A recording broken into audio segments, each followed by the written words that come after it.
Alright, since I'm bored, I'm gonna take the fucking civics test. What did Martin Luther King Jr. do? He fought for civil rights. Was run rights and responsibility that is only for United States citizens. Obey the law, be respectful of others, serve on a jury, pay taxes. I want to say it's serve on a jury. Yeah.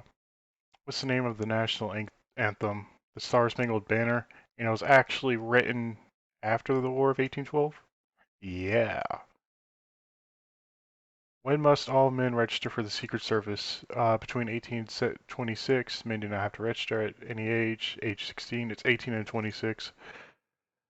What is the economic system in the U.S.? It is a capitalist economy. What are the two major political parties in the United States? Oh, it's obviously American and Bull Moose. Reform and Green. Democratic, Republican, and Whigs. It's Democratic and Republican. Name the U.S. war between the North and the South. It's the Civil War. What are the two rights of everyone living in the United States? Freedom of speech and freedom to run for president. No, you have to be U.S. born to run for president. Freedom of speech and freedom of religion.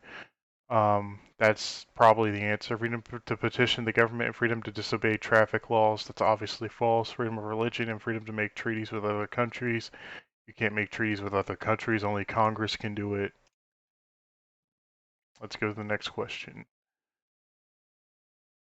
What do we show loyalty to when we say the Pledge of Allegiance? Congress, the state where we live, the United States, the President, the United States. Name one problem that led to the Civil War, slavery.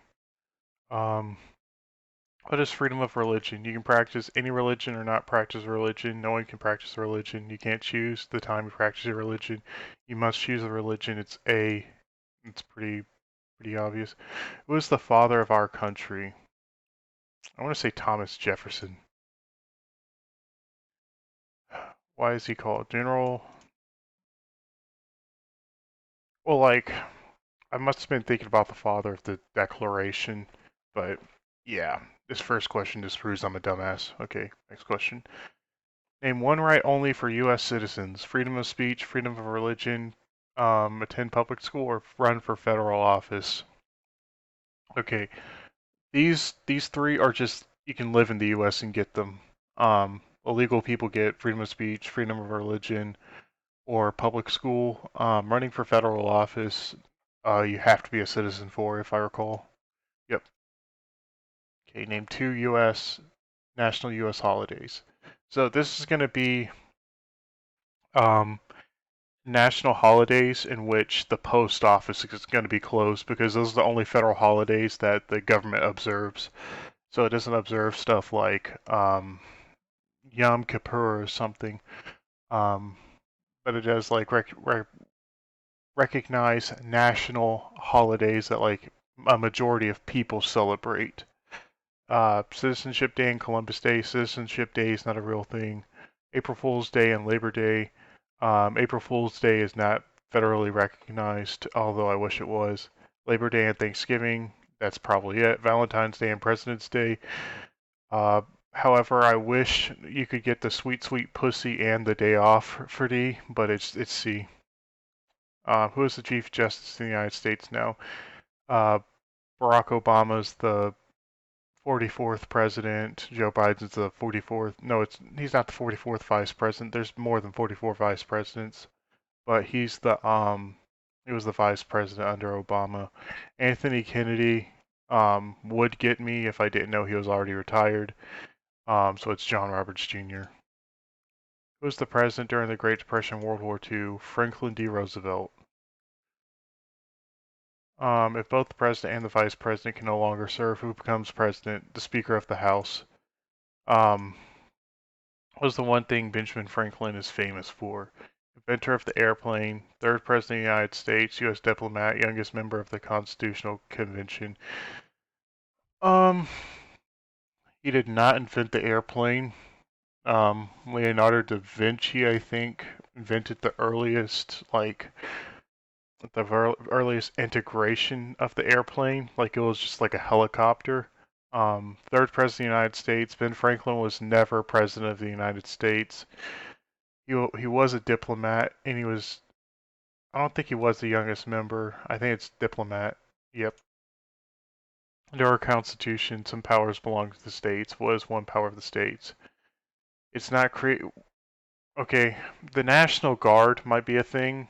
For those of you unfamiliar, each state has its own Air National Guard and then Army National Guard, which basically helps in times of like emergencies, like hurricanes and all. They mobilize, they make sure nobody loots, and they also help repair the infrastructure, like after a major hurricane. Um, so they're basically a military for the state. States can't make treaties, provide schooling, education, coin or print money. I think, well, like create an army, like create a national army, the states can't do. I think it's C. Yeah. Even though there's a federal education branch. What stops one branch of government from becoming too powerful? Freedom of speech. Well, if that was the case, I think we'd all be under dictatorship by now. The president, checks and balances, the people. Honestly, um, it's a combination of these two. The people can vote in who they want to um to come into office, to stop the government from becoming too powerful. Um, I mean that's a technical answer, but it's checks and balances between the legislative, the judicial branch, and the executive branch.